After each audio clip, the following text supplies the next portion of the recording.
bump. Let's get this shit over. Welcome to the draft of game number 5. So this isn't going to be interesting for anybody, but since I just came out with some information earlier today, Slacks and I are going to be doing a mod for Dota. I don't know if you guys have heard about this. Oh, boy. No, I haven't.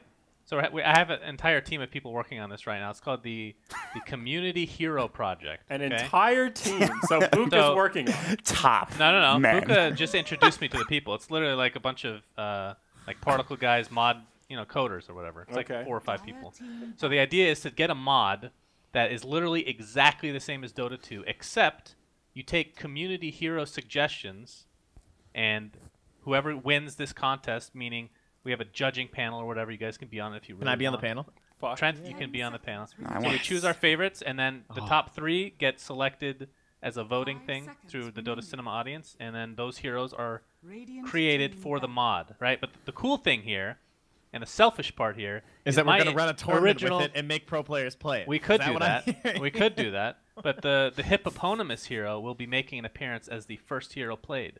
So the first pilot episode will be me playing my hero versus Slacks and whatever the fuck he comes up with. Sounds just kind of like this. Sounds like what Dota 1 was. Suns fan, you just killed like 5 birds with 1 stone. It sounds like amazing content. Sounds like a new tournament for Moonduck, and you get to jerk off to your old idea from 10 years ago. It's perfect. It's really a win-win-win-win. I mean, the problem is everybody's gonna think that that I took the passive from Huskar when it's the other fucking way around. So that's what you're concerned about, not getting proper credit for your original. Wow, okay. I want credit for this fat pig. All right.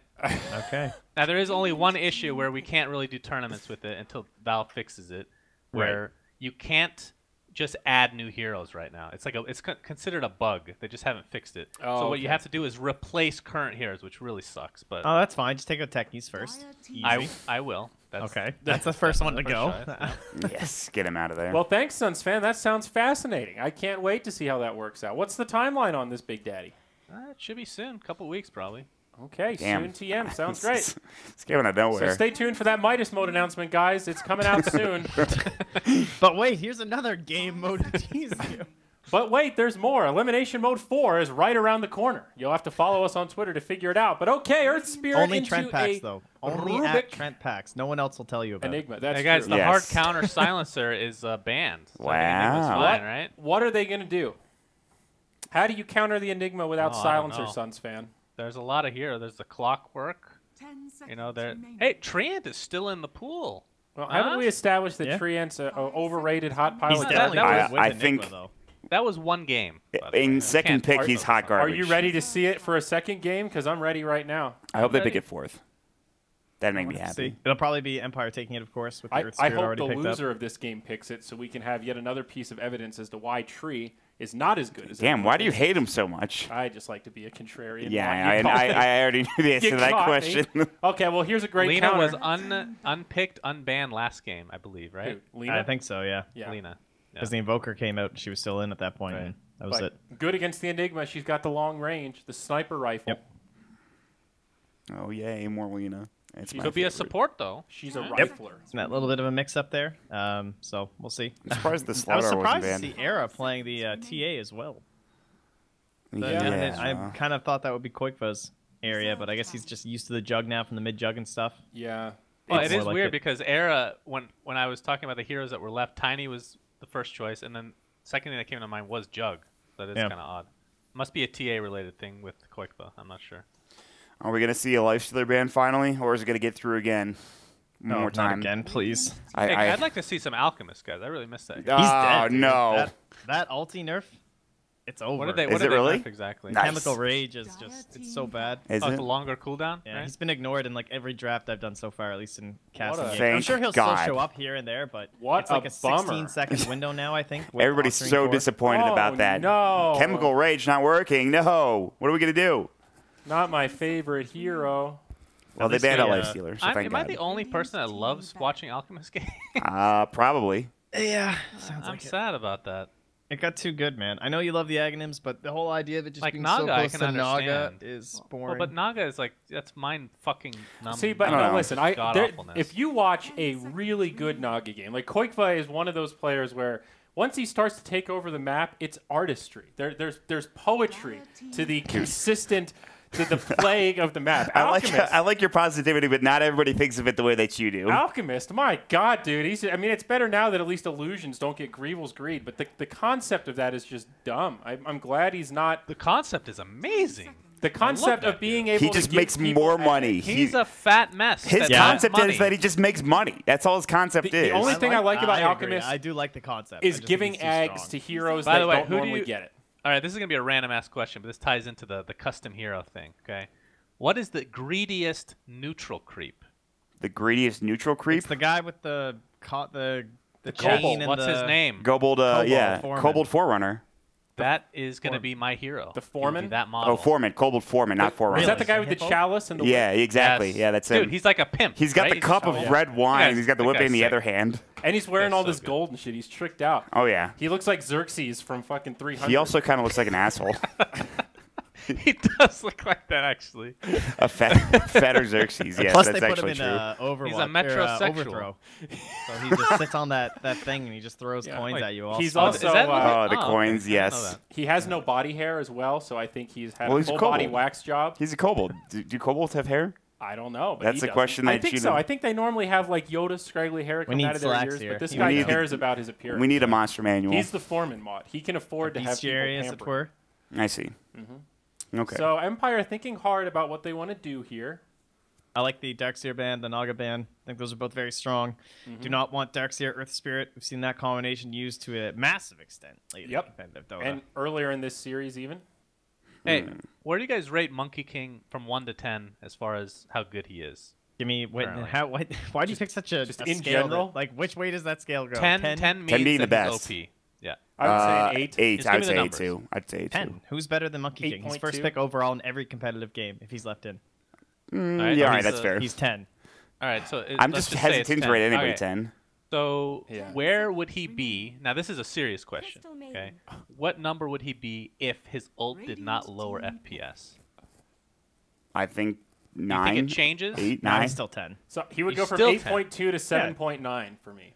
He's ridiculously strong even before his ult. That is oddly specific. So even using decimal point, Trent, you think it stays at 10? It makes no difference. Because my scale, therefore, the scale you're giving me works based on who is the #1 pick. Whoever the first pick, who I would want first overall every game, should be 10.0. That's not the way. That's not the way that I look at the scale. How is that not true? So what? Trient being first pick, first ban makes him a 10. Exactly. That's bullshit. Trient's not a 10. I think the scale is based off of how broken every hero in Dota history has been previously. I think the pick rate's a factor.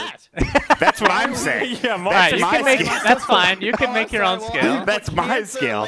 Don't question my scale, Trent. You got your own shit scale. I apologize for not. I did not give details on the. Mott just Kobayashi Maru'd this. He said, "Fuck that scale. I'm gonna make my own. My own scale's better." And then tell the rest of you that you're idiots. 10.0. Yeah, Gambler's 10. Yes, no, Gambler. Ricky Ward is 10. Oh, classic. God, why can't no panel? All right, so everybody else thinks that the FPS actually makes a difference. Then I think it makes a 0.3 out of 10. It's very marginal. Very marginal. Yeah. I kind of disagree, actually. It affects both teams.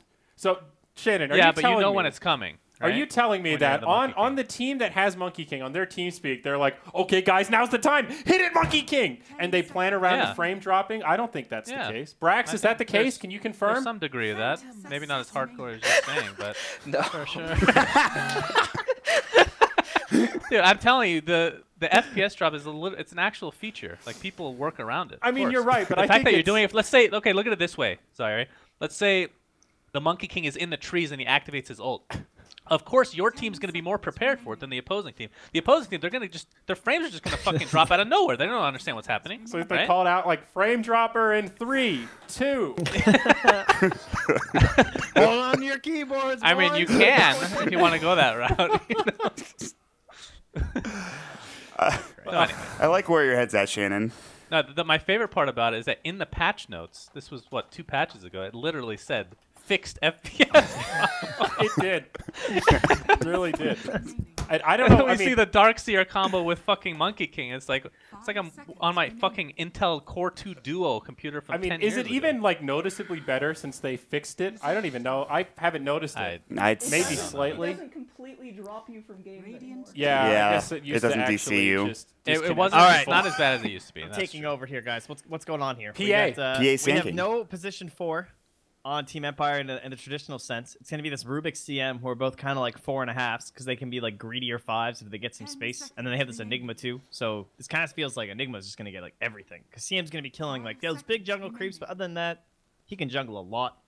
They only need their mid left. We get the Sand King coming out to help with these Sunstrikes. Very good early on. He's going to have Earth Spirit to help set him up.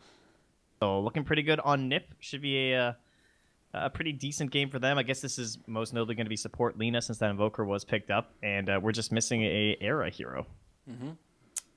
I second everything you just said, Trent.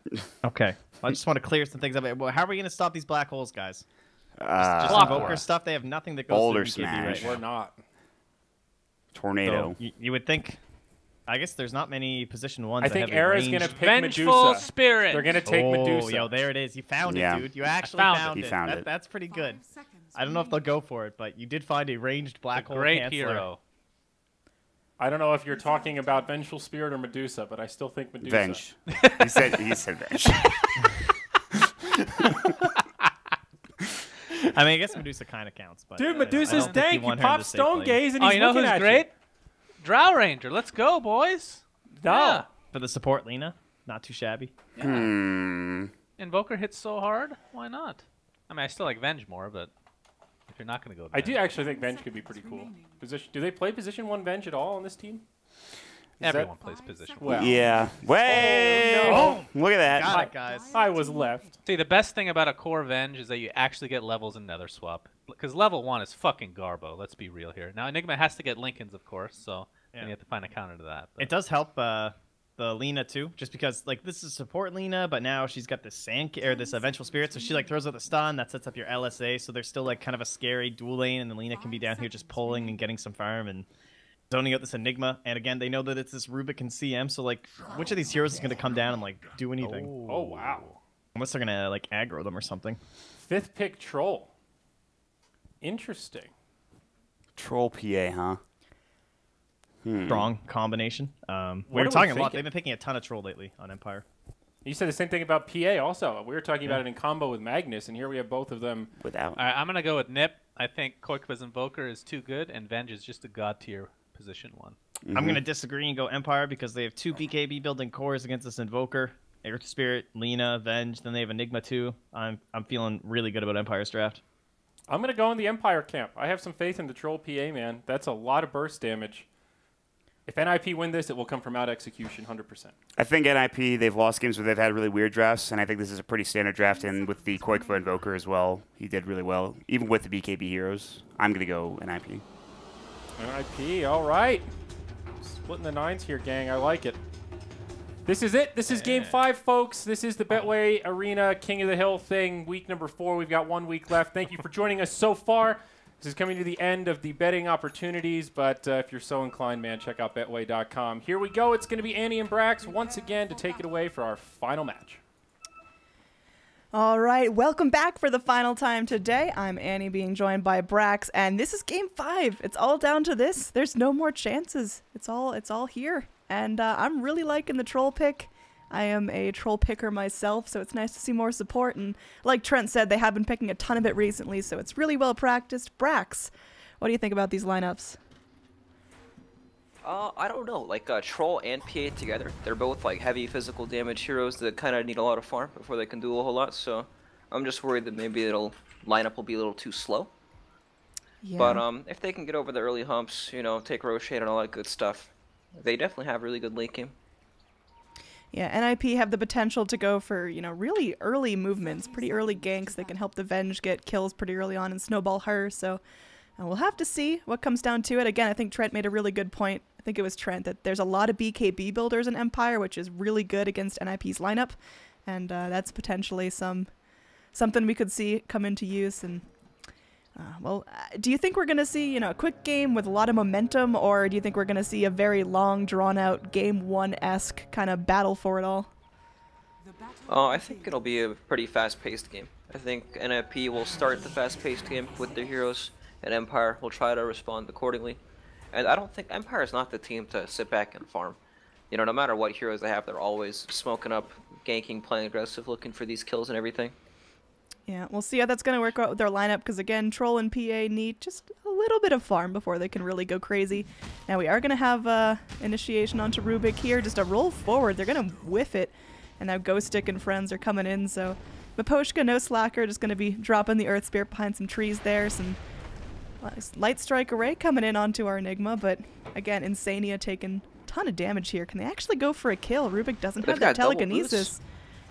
Then you just need a little bit more damage, but Hani comes back in and breaks up the scuffle, so no blood being shed just yet, and everyone's just going to go back into their lanes. So as far as laning setups go, it will be Invoker versus PA mid. No surprises there. Up top, solo Sand King, played by Trixie, versus our Troll, supported by Crystal Maiden. That is going to be a pretty hard lane for our Sand King. Well, he's got early lane pressure right now, so he's actually doing fantastic. Yeah, just clears out that entire wave with the Caustic. But yeah, as soon as Troll really picks up momentum or Crystal Maiden latches a really nice Frostbite, potentially could be some blood coming out there. Yep, definitely. Position 1 Venge, big fan actually. The hero is really hit or miss though. Sometimes it looks amazing and sometimes it looks completely worthless. Ooh. Rubik really getting in there, going for a deep lift onto Koikfa, but with roll off the mark they have to break it up, so... Yeah, back to position 1 Venge. I mean, what does she need to be really successful? Is it really just levels? Is it really good support rotations? Is it items? She just needs to secure her early game.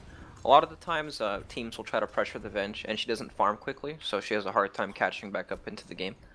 But it looks like this game, Empire is pretty focused on just playing their lanes, securing PA and Troll, so I don't really think they can do much to Venge at all this game. Oh, Trixie up top, giving King R the clicks here. Yeah, there's going to be Sunstrike as well. Rotation up here. You've got Rubik joining the party as well. Goes for the lift here, and they might be able to turn this onto the Sand King. The Whirling Axe is coming through, but not going to find anything there, as First Blood is going to be coming out shortly over to the north of the scene. Hani able to snap up the kill on King R. Just some support on support violence. Nothing too crazy. And now Insania comes in, whiffs the Light Strike Array, goes for a couple right clicks on the Rubik, and, well, they'll find a little damage, but not a follow-up kill. Lift comes back in, and looks like Insania is now on the receiving end of this. Does get a good Light Strike Array off, as, man, this Rubik just really wants to tussle. The Lina finally goes down as Trixie hops back in. Gets the Caustic sprayed onto both, and Trixie just, unfortunately, not enough damage to get the Rubik down. Does have the Burrow Strike up in 1 second, and that's going to be it. One more snip of the pincers, and he scores himself another kill. Yeah, bloody game. Yep, you talked it out. It's going to be high action. There's going to be not a whole lot of sitting back and farming as deep dive mid. Shappy's ready to go. Dumps out the dagger. Goes in for that backstab. Sunstrike just off the mark. Crystal Maiden needs one more hit and will find it. King R getting very active and helps out Shappy. And they're just going to go shrine up and get right back to it. Yep, PA is like... people used to pick Phantom Lancer a lot against Invoker in the mid lane, and he just wasn't able to deal well with it at all. PA is pretty much the same thing. Gets daggered, has evasion, just clicks the Invoker over and over. And with any rotation, pretty much, Invoker is killable. Yeah, it's going to be way tougher once PA starts picking up that coup de grace and can just really jump him and get those lucky crits and potentially one-shot the Lina and two-shot the Venge, so... Yeah, it's tricky going with a squishier core like that Vengeful Spirit. Era's got to be super on his game. Just positioning is going to be more important than usual. Yeah, they have heroes to deal with PA later on in the game, but in the lane phase they don't really have much to deal with it. So, Koikva just going to be going in, potentially baiting out some daggers from Chappie, but they do have the Earth Spirit ready and waiting for a roll in, popping down some Sentry Vision. And Koikva's just going to be going and trying to get some farm, but you're seeing a pretty big disparity in terms of gold. Oh, up top. We've got a lift back up. Rubik getting very, very low. One more hit needed. The Sunstrike going to be off the mark, but Light Strike Array will stop the troll in his tracks. And now King R coming back in, has that frostbite. Just trying to get in range of it. Sure would like to collect on Trixie, but he's just a little bit too fast. The Radiant Courier just taking a pit stop in the woods. Interesting positioning there, but they will be able to go and kill Trixie. Now Dire Courier coming back in, man. We got couriers all over the place as King R will fall to one more hit of Earth Spirit Staff, but now Hani brought back a little bit deeper than he'd like to be as FN is chasing him down. Now FN low health, almost out of mana. There is going to be a no mana Lina there. So no Light Strike arrays to break up the fight, but now Core Venge comes in, and Hani's trying to reinitiate. They're getting ready to just keep pushing this fight forward. Crystal Maiden's back, full mana, has that Nova, has the Frostbite. Hani somehow still alive, and Rubik one hit from death. Very interesting engage here, but can't finish off each other's supports. All right, Rubik just chilling there in the back of the trees, unhunted. Oh, mid lane, Koik was just getting clicked under his tower. Yeah, I was gonna say before that fight broke out, we're starting to see a real discrepancy in terms of last hits. Invoker just being zoned, and PA now doubling him up in terms of farm. Yeah, even the levels, level 6 PA to level 5 Invoker. Oh man, she's just going in. No stopping her once she gets that level 6. Just hoping for some lucky crits, and I mean, just the damage already is getting wacky. So 4-4 is our kill score, but our PA is scaling up really nicely. Down bottom, Trixie goes in, does a fair amount of work on To-Go Stick, and, well, unfortunately no more mana for another Burrow Strike, so Trixie will just have to sit and claim some farm as Chappie comes in and takes him out with one quick coup de grace. Now pings onto the mid lane. King R looks to be a good target here. Nice cheap kill that'll get their momentum swinging, but Crystal Maiden playing safe without her cores and won't be caught out this time. Yeah, it's a very rough game for very rough early game for Invoker here. Oh, now PA's double damage. This can only be good. She's, yeah, just spraying out, and there will be a rolling boulder onto her. And now she's running for her life. Crystal Maiden's there to zone. Crystal Maiden will get Burrow Strike, but they bring in the Enigma with the Black Hole ready. It connects onto 2, just barely misses the Sand King, but Sand King can just idly watch as PA just goes around getting a double kill for herself. I mean, we're 7 minutes in, and PA is already 4-0-2. She's feeling all right. Gonna be flying herself in the Blightstone. So, easy Deso coming out in the next couple of minutes. Now, lift back up. Rubik trying to zone back this Core Venge, but Core Venge has spent a lot of time out of lane and potentially could go down here. Nice Burrow Strike to break up the fight. They sure would like to kill PA here, but looks like PA is going to be the killer, not the killee, and going back in onto Trixie here. Troll Warlord leaves his lane, leaves his farm, and they're just spraying out daggers left and right. Seems like Ninjas in Pajamas just can't find an initiation where PA isn't right in their back. They just can't fight this PA at all. And that's only going to get worse, right? Yeah, definitely. She's already at 1,100 gold. She's extremely farmed for 8 minutes into the game right now. Yeah, you look at the net worth and it's just like a staircase. It's just crazy how much this PA has accelerated herself. And Enigma and Troll right behind her. Vengeful Spirit is the top net worth in the Radiant, but she's not really got much. She's got Phase Boots and most of an Aquila. That's it. Yeah, PA has 3 levels on Invoker right now. Just to give you an idea of the disparity here. Yeah, that's a lot. That's a lot. Invoker not even level 6 here, and PA has already been getting kills with that coup de grace left and right. So, definitely an uphill road to go for. They might find a nice Enigma pick here. Sunstrike comes in, and they clean it up with the Dragon Slave. So, working their way back up the chart, but still a long way to go till they're fighting on even ground. Alright, so it looks like Troll's going for the Vlad's build. That's right. Enemy Rubik is level 2. He really is. That's he's level 3 now, Andrew. Let's not get crazy. But yeah, he's pretty far behind. He's, you know, I think you'd rather have a level 2 Rubik and a crazy farm PA than the other way around. And now Troll Warlord is still alive. Chappie turns it around, gets a kill. There is going to be a Sunstrike. Doesn't hit. Oh my god.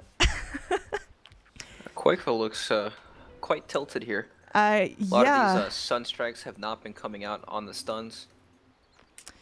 I think he's just really scrambling to swim upstream here. Difficult lane for him, and He's still trying to think about that Midas, but at 10 minutes in, he really should have a little more progression towards it. He just got totally zoned out in lane, and he's got, you know, 2,500 total net worth. Compare that to PA's, you know, 4,500. There's a difference there. So, Phantom Assassin, very, very close to picking up her full Desolator. Just needs about 1,000 more gold for herself, and should have that in the next couple of minutes. And yes, Trent, Rubik is level 4 now. He's made some good progression. Got the Rubik level up updater here. Yeah, Trent, can you ping that out every time Rubik levels up? It'd really help me out. No, but he sacrifices early levels to help kind of secure PA's lane. He dual laned mid with them, roamed around. It was good. Definitely one of those heroes you're okay with being low level early on in the game.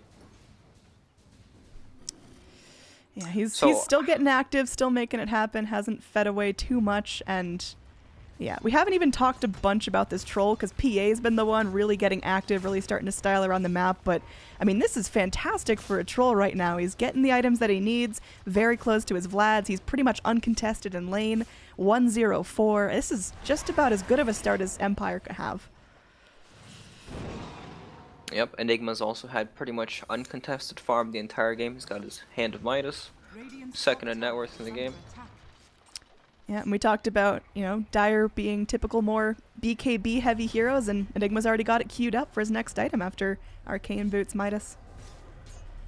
So it's going to be even more difficult. I mean, Invoker, as crippled as he is, he just won't be able to really damage anyone. Vengeful Spirit missiles aren't going to be doing a whole lot. It's tough. What's Ninjas in Pajamas' way back into this game? Can they smoke gank for this? Can they just like hide in their jungle and farm and hope no one sees them? Well, they're still really heavy on magic damage. Sand King does tons of magic damage. Lena's also got her level 6.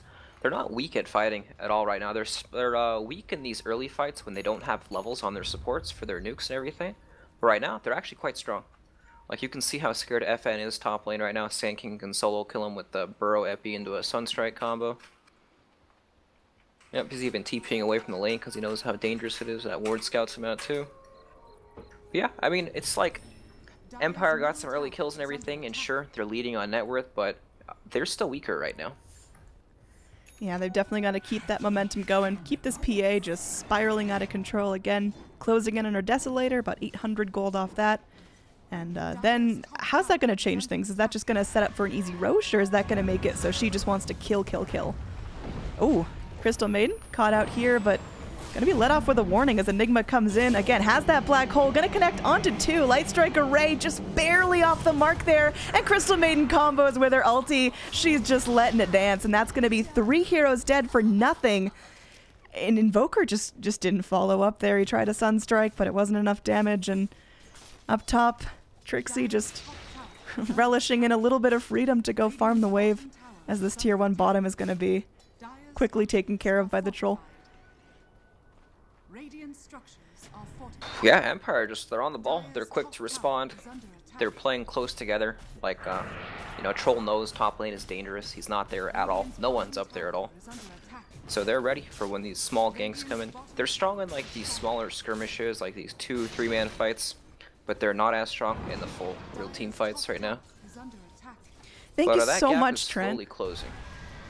All right, we got Rubik nice. here hitting level 6. This is game changing right there. He's got his spell steal, and well, you talked about all the magical damage on NiP. A lot of that in the form of big ults, big spells, and Rubik's there. As soon as he's able to get his paws into the fight, he'll steal something useful. What would be his? Desolator picked up on PA now. Oh, his ideal spell is like any one of Lena's skills or the Sand King stun. Yeah, I've seen some feisty Rubik burrow strikes, and well, they are enjoyable. Now, mid lane, just gonna wait till the creeps push in there. PA should easily be able to go and shred that thing with her newly picked up Deso. Down bottom, Era. I mean, this carry Venge has the Shadow Blade queued up, but it is just feeling a little flimsy. There's gonna be a big rotation down for her, and she'll be able to get out freely, but Dire is still pretty much in control of this map. They're not feeling scared to rotate anywhere. Even the squishy duo of Rubik CM feeling very powerful.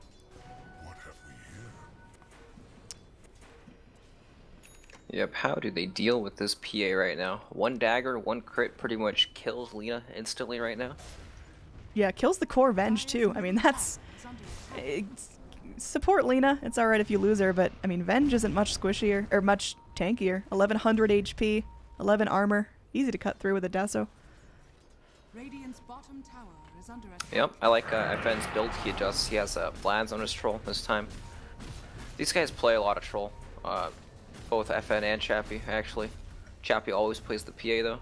So I guess they switched it up for this game. Down bottom, though, this is pretty dangerous. Yeah, they're rolling in. It looks like we might have Troll left to his own devices. Crystal Maiden going to try to zone with her ult. The Light Strike Array will go in, will stop it. King R eating a full Laguna Blade and still up, still fighting. This Crystal Maiden trying to solo down Alina won't be successful in doing so, and now Troll still stuck here. The Sunstrike does clip this time and gives Koikva some much-needed gold, 300 going his way. So NiP, they find two, and they are able to defend this bottom lane. Yep, nice movement from them. Great smoke. That's what Koikva needs. He needs these Sunstrike kills. He's been Sunstriking, but he hasn't been getting the last hits a lot of the time. There, he gets the last hit on the Troll. That's what you need to get back in the game with Invoker when your lane phase goes really rough. Yep. Now he's finally got his Midas. He picks up the point booster, so we are going to see Ags up next. And, well, with that little boost of gold, it should be coming out fairly shortly. Still not as quick as we've seen in previous Invoker games, but after a pretty crippling laning phase, he's still recovering all right. Yeah, there's a big difference between the Invoker who has like a free 15 minutes compared to the one that gets counterpicked, has a tough latch up mid. It's just night and day between how strong the hero is when he has free farm and when he doesn't. Yeah, and I mean, we're seeing PA just now getting a little quiet, a little less mobile than we saw her, 5 minutes ago, but it's just because she's sitting back and scoring towards that full BKB, and once she gets that, there's no stopping her. She's ready to go. Yep, Empire just taking some time farming the BKBs up. Enigma's going for one. PA's also going for his. Are Empire on any time crunch this game? Like, if NiP take this pretty late and they get a super farmed Invoker, they get a big Sand King, a big Venge, is that enough to surpass PA Troll Enigma? No, PA Troll Enigma are definitely much, much superior late game. Yeah. So Empire, they definitely can take their time, but they can't give away silly kills. They can't let their Troll go down again. They definitely can't let their PA go down. 605. She'd be giving away a big bounty, and looks like she's 1 versus 3 up top. May need to call in for some friends. Yeah, looks like she knows this is coming, though. Spidey sense is tingling. She's just going to go back into the woods and farm. And yeah, again, closing in on that BKB Mithril Hammer, soon to be picked up. Down bottom, Rubik. He's doing well for himself. Level 7, wow. And yeah, just TPing out of danger. Era, not going to bother to go and swap and missile that. How's our carry Venge scaling up? I mean, is this where you want your Venge to be? What's her pat? What? Trixie? Yeah, he was charging up the Epi. PA's like, she's doing some weird stuff farming this creep wave. She's like running back and forth, then running away, daggering it instead of last hitting it. And charge up the Epi, hoping she'd come in closer. Didn't happen, so we didn't bother blinking in. Yeah, well, that takes the Epi off the table for another 100 seconds, and Ninjas of Pajamas just going to go back to their own side of the map. Would have liked to find something there, but at least they didn't end up dying. Yeah, they also didn't see the Epi, so that's pretty important as well. Yeah. But yeah, this is just more time for Empire to scale and really hit their power spike when they get these BKBs. Rubik thinking about a steal onto Trixie. Oh, can't find him. BKB now finished off for Enigma, so next black hole going to be a little harder to disjoint. Just going to be sitting there. Again, King R doing a really great job following the Enigma, adding more damage to that AoE. Really good freezing field so far, and that's only going to get better as CM levels up. PA just continuing to farm. She hits her level 15 and will be grabbing the 10% lifesteal. Pretty typical choice for the PA because you don't really go for that lifesteal item anymore that used to be so common.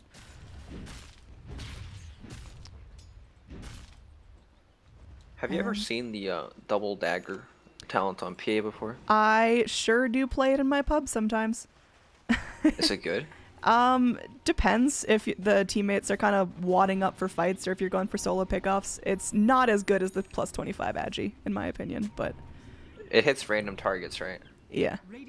Okay, so it sucks. So it's fun if you're like on top of the world and totally snowballing and you're level 25 and the enemies are like level 11, but when it's actually late game, you want the Agi. Yeah, it sounds pretty bad if it's just random. Either way, Dire, I mean, they're pretty aggressively positioned here. They are surrounded, but they've got, again, really great AoE team fight. They've got some new BKBs to debut. Phantom Assassin still waiting on hers. Got to be careful not to die and give away too much gold, but man, Enigma is just ready to go. They see his BKB. They see that he's got no blink. Ooh, and there we go. Initiation Trixie ready to get things started onto the Rubik, but that's not going to be exactly what they need. Rubik eating up a lot of damage, does go down, but they're able to go ahead and trade it for the Core Venge. A long-range dagger hits onto Quakefa, slowing him down. He's going to be able to go Ghost Walk. They get a sentry down, but can't land the Frostbite in time. Not going to be able to hold him back, but they still make a very worthwhile trade. Yep, support Rubik, who is in fact level 8 for the Venge. Pretty good trade for Empire, and they're just going to hover around the Roche pit. You know, it's really hard for NiP to contest Roche. Enigma is invis though, and they don't know this. Does have his BKB. Yep, they're going to be going in, and wow, they don't even need Enigma's help on that one. That was just set up by King R. Chappie knocks down all the pins, and he's now on a monster kill streak, 805. Very close to going godlike. I mean, I guess the light at the end of the tunnel is if you kill Chappie like 2 or 3 times, you're getting a hell of a lot of gold. You can climb back that ladder very quickly, but looking at the net worth chart, it's just pretty handily in Empire's favor. Overall levels as well, looking good for them.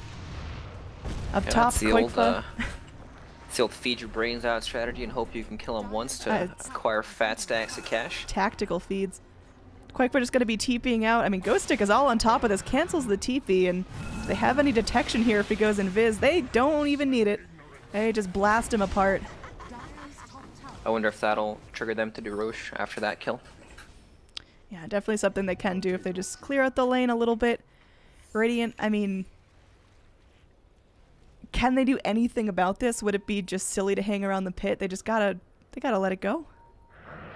Okay, Crystal. Well, Insania, goodbye. Yeah, this is now a godlike PA. That was just 1 dagger, 1 blink, and unfortunately, Lina was die, and now Roche is theirs.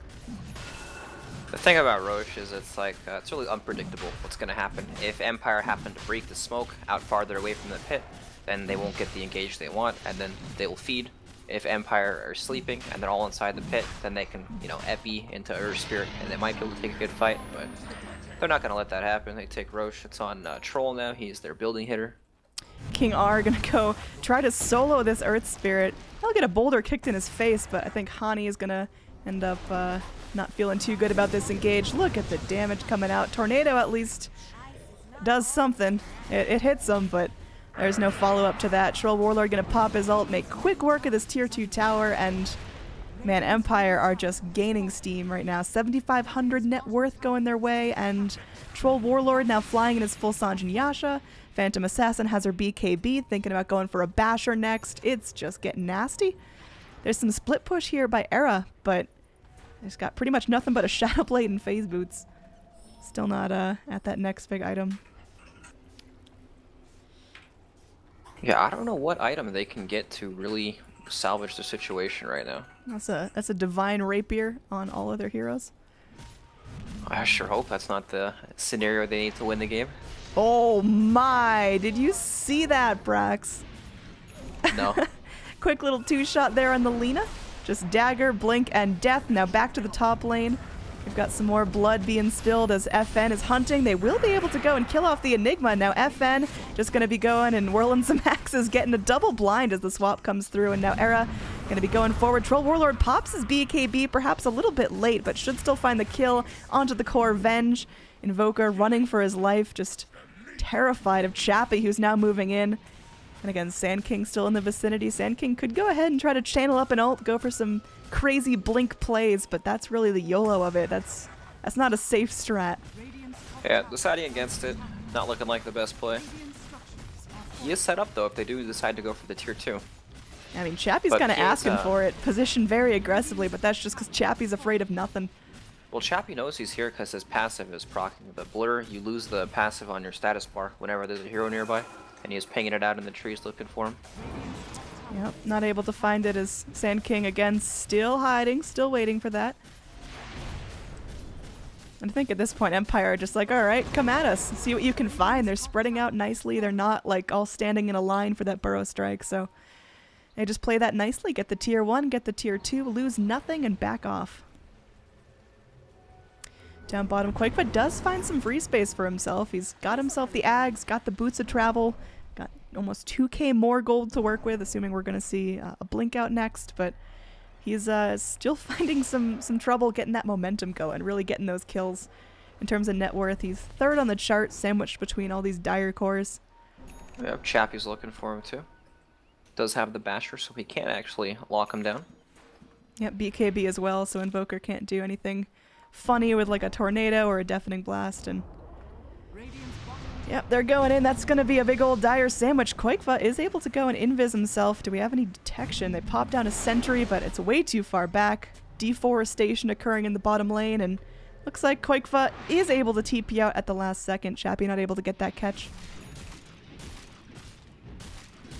So Radiant, I mean, they're having some success in terms of just kind of juking out Empire and not being where they are, but that's not really addressing the problem of free farming Troll and godlike PA. Alright, there's also 3 BKBs up for Empire now too. And like 90% of NiP's damage right now is magic damage. So until BKBs get used and they go down to like 5 seconds, they're going to have such a hard time fighting into this. Yep. I mean, Ven, she's got herself a Silver Edge, which is going to be real nice against the PA, real nice against, you know, anyone she can get it off. Like, even a support, she'd be grateful for the kill at this point. But I just don't know if they've got a way back into this. You mentioned the problem with the magic damage and the BKBs, and now the tier 3s are being pushed. NiP, they've got a team fight here. They're going to start losing some racks, and Lena being focused down. Chappie beyond godlike is going to be isolated here. Pops the BKB. There's a black hole onto 2. And Trixie, he can't even think about dealing with this. He's channeling up his ult. He is going to be going back in, and no one seems to care about that full duration Sand King ult. So they're just going to be blinking back, resetting, and trying again. Chappie, I mean, just dealing out daggers, and they've got lifts onto the Earth Spirit. It's getting nasty here. Crystal Maiden with a nice deep ult here. Will get hit by the meatball. Potentially could die here. Gonna be in ghost form. Just trying her best. And oh, she gets an urn off and she's still alive. The core Venge. Frostbitten down. Oh my. This is Empire just outplaying NiP. They're all dead. The Roche is back up in 4 minutes. Aegis reclaimed. Gonna give a nice heal. And this is tier 3 tower. Potentially racks as well.